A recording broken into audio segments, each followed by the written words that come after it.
Hey guys, welcome back to the course PM for All by CFA.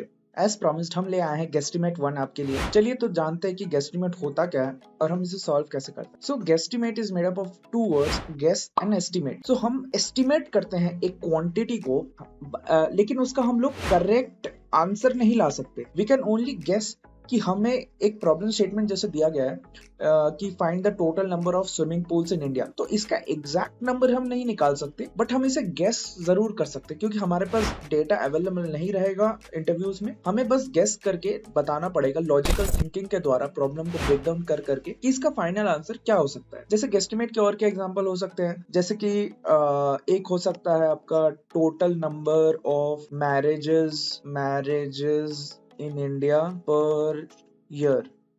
ये भी हो सकता है एक तरह का गेस्टिमेट. या तो आपका दूसरा तरह का और गेस्टिमेट हो सकता है कि find the total number of burgers sold in McDonald's.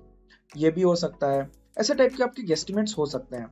ठीक है, तो हम बढ़ते हैं अपने पहले गेस्टिमेट की ओर, जो कि है total number of UPI transactions in India daily. Total number of UPI transactions in one day, कितना यूपीआई ट्रांजैक्शन हो रहा है इंडिया में. ठीक है, तो पहला चीज होता है गेस्टिमेट को सॉल्व करने के पहले हमें जो करना चाहिए वो प्रॉब्लम को अच्छी तरह समझना पड़ेगा कि हमें पूछ क्या रहा है. हमारी रिक्वायरमेंट है यूपीआई ट्रांजैक्शंस और क्या है डेली, पर डे कितनी है और कहां पर है, इंडिया में. ठीक है, प्रॉब्लम को अच्छी तरह ब्रेक डाउन करना जरूरी है. तो पर डे अब हमें निकालना है, तो हम जिस पाथ को फॉलो करेंगे या जिस लॉजिक को डालेंगे उसमें पर डे का कंपोनेंट होना चाहिए और यूपीआई ट्रांजैक्शंस का कंपोनेंट होना चाहिए. ये हम बाद में जाके पता चलेगा कि क्या क्या फैक्टर्स कंसिडर करना है यूपीआई ट्रांजैक्शन के लिए, इसीलिए मैं इस पे जोर दे रहा हूँ. तो चलिए ब्रेक डाउन करना स्टार्ट करते हैं प्रॉब्लम को. पहले हम कैसे इसे ब्रेक डाउन कर सकते हैं कि कितने तरह के यूपीआई ट्रांजैक्शंस होते हैं इंडिया में. एक तो हो गया आपका पीयर टू पीयर, यानी कि जो आप अपने दोस्तों को करते हैं. दूसरा हो गया पीयर टू बिजनेस, जैसे कि आपने किसी शॉप पे कुछ खरीदा, कोल्ड ड्रिंक वगैरह, आपने यूपीआई ट्रांजैक्शन किया, पीयर टू बिजनेस. और एक हो गया बिजनेस टू बिजनेस, जो बिजनेसेस आपस में करती हैं, एक्सचेंज. ठीक है, तो इनमें से सबसे इंपॉर्टेंट है पीयर टू बिजनेस ट्रांजैक्शन, क्योंकि यही मेजर कंपोनेंट होता है यूपीआई ट्रांजैक्शंस का. अगर हम पूरे यूपीआई ट्रांजैक्शंस को देखें तो पीयर टू बिजनेस ट्रांजैक्शंस ही हमारा मेजर कंपोनेंट निकल के आता है. तो इस प्रॉब्लम को सिंप्लीफाई करने के लिए वी कैन कंसिडर कि peer to business transaction is the only transaction that happens through UPI. और आप इस अजम्पशन को एग्जामिनेशन बोल रहा हूँ सॉरी, आप इस अजम्पशन को अपने इंटरव्यू के समय इंटरव्यूअर को बता सकते हैं कि I am assuming this, because interviewer checks your logic, your logical thinking, your ability to break down bigger problems into smaller problems, और कैसे आप उन smaller problems को solve कर करके एक बड़ा problem को solve कर देते हैं. तो देखते हैं peer to business transaction को हम further कैसे break कर सकते हैं. अब total number of UPI transactions हमें पता चल गया कि consider करना है peer to business वाला. अब इसको break करते हैं कि जो total number of UPI transactions होगा वो होगा मेरा नंबर ऑफ एलिजिबल यूजर्स, यानी कि जितने लोग मेरे एलिजिबल है यूपीआई ट्रांजैक्शन करने के लिए, multiplied by total number of transactions पर पर्सन. एक इंसान जितना ट्रांजैक्शन डेली कर रहा है मल्टीप्लाइड बाय वो कितने लोग कर रहे हैं. अगर हम इन दोनों को मल्टीप्लाई करते हैं तो we will get the final number. So हमें ये पता चल जाएगा. तो ऐसे हम इस प्रॉब्लम को ब्रेक डाउन कर सकते हैं. तो चलिए इसके नेक्स्ट पार्ट की ओर बढ़ते हैं प्रॉब्लम का. अब हम लोग देखते हैं कि नंबर ऑफ एलिजिबल यूजर्स हम लोग कैसे पता कर सकते हैं. तो सबसे पहले हम अपना पूरा का पूरा पॉपुलेशन लेते हैं. तो इस पॉपुलेशन को अगर हम लोग डेमोग्राफिकली डिवाइड करें तो ये क्या हो सकता है. एक तो आ सकता है हमारा लेस देन 18 के एज के जो लोग हैं, फिर आता है 18 से 60 एंड देन ग्रेटर देन 60 वाले लोग. तो अब हम लोग इन स्टेप्स में क्या करेंगे, आने वाले स्टेप्स में हम लोग क्या करेंगे, we will divide the entire population in such steps such that हमें जो रिक्वायर्ड हमारा टारगेट ग्रुप है वो हमें मिल पाए. तो हमें रिक्वायर्ड टारगेट ग्रुप, जो हमारा टारगेट ग्रुप है वो हम लोग कैसे पता करेंगे, ये इस वीडियो में हम लोग देख रहे हैं. तो डेमोग्राफिक्स से हम लोग स्टार्ट करते हैं. सबसे पहले डेमोग्राफिकली डिवाइड करते हैं इसे। तो हम देखते हैं demographically 30% is the population approximately हम लोग पकड़ सकते हैं जो लेस देन 18 है, और ग्रेटर देन 60 15% है। तो जो बचे हुए 55% है, अब जो टारगेट एज ग्रुप हमें मिल गया 18 to 60, this is 18 years to 60 years। ये वैसे लोग हैं जो लोग मेनली यूपीआई यूज करते हैं। So this we will take this chunk out of the whole population and will work on this. अब हम लोग ने डेमोग्राफिकली डिवाइड कर लिया था, अब हम ज्योग्राफिकली इन्हें डिवाइड करते हैं। तो ये जो 18 से 60 इयर्स के लोग हैं, ये हम पकड़ लेते हैं अप्रोक्सीमेटली 70% इनमें से रूरल बैकग्राउंड से बिलोंग करते हैं, एंड 30% हम लोग अर्बन, ये लोग जो है अर्बन से बिलोंग करते हैं। ये 16 to 80 इयर्स के एज वालों की बात हो रही है। 70% एक एज ग्रुप और 30% दूसरे age group, same age group ही, मतलब दूसरा जो चंक है वो। सो जो रूरल वाला पॉपुलेशन है, अब हम देखते हैं कि इसमें से एलिजिबल यूजर्स कौन से हैं। ठीक है, तो सबसे पहले इसका जो क्या बोले, जो हमारा ये होगा, जो हमारा क्राइटेरिया होगा, जो पैरामीटर होगा, वो होगा कि स्मार्टफोन एंड इंटरनेट पेनिट्रेशन। हम लोगों ने एक ही लिया है क्योंकि जहां स्मार्टफोन आ गया वहां इंटरनेट तो आएगा ही, तो इसीलिए स्मार्टफोन एंड इंटरनेट को एक क्राइटेरिया पकड़ा है। तो हम पकड़ते हैं कि रूरल एरिया में 30% पेनिट्रेशन है स्मार्टफोन प्लस इंटरनेट का, यानी कि रूरल एरिया में से अगर हम लोग उसे 100% पकड़े तो सिर्फ 30% एरिया में ही हमारा इंटरनेट है, कनेक्टिविटी। तो इसीलिए ये जो 70% थे, अगले ये 30% इनमें से हमने ले लिया कि इन 30% का ही बस है के पास इंटरनेट है। एंड देन इन जो अब बचा, जो अब मेरा ग्रुप आया, पहले हमने क्या किया था, 18 से 60 तक निकाल लिया। ये अगर मैं ऐसे समझाऊं आप लोगों को कि 1.4 बिलियन हमारा पॉपुलेशन है, इसमें से हम लोगों ने क्या किया, डेमोग्राफिकली 55% ले लिया, 55% यानी कि 0.55।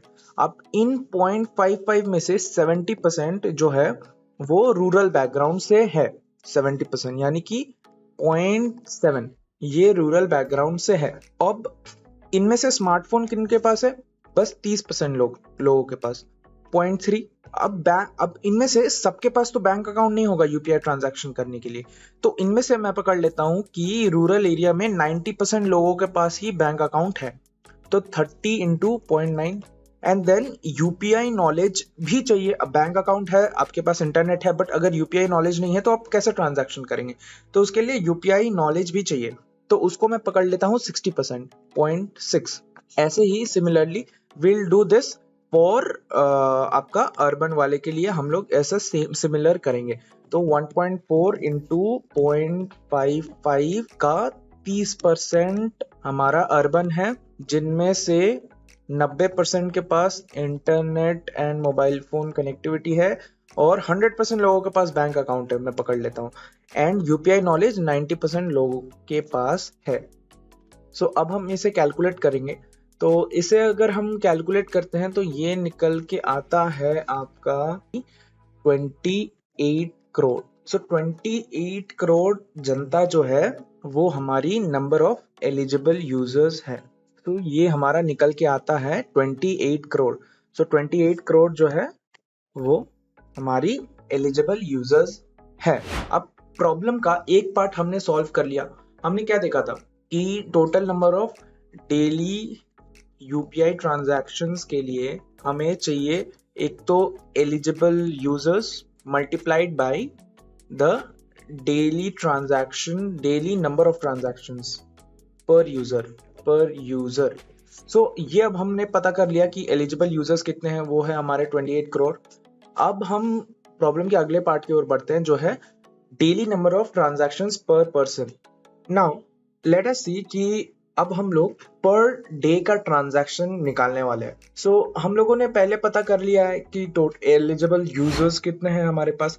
अब उन एलिजिबल यूजर्स का डेली ट्रांजैक्शन कितना है हम लोग पता करेंगे। तो उसके लिए हम लोग क्या कर सकते हैं, मैंने यहाँ पर एक चार्ट बनाया है जहां पर हम लोगों ने पूरे जो हमारा टारगेट ग्रुप है उसको 3 सेगमेंट्स में डिवाइड किया है। पहला आता है आपका हैवी यूजर्स, जो काफी ज्यादा ट्रांजैक्शंस करते हैं डेली के बेसिस पे।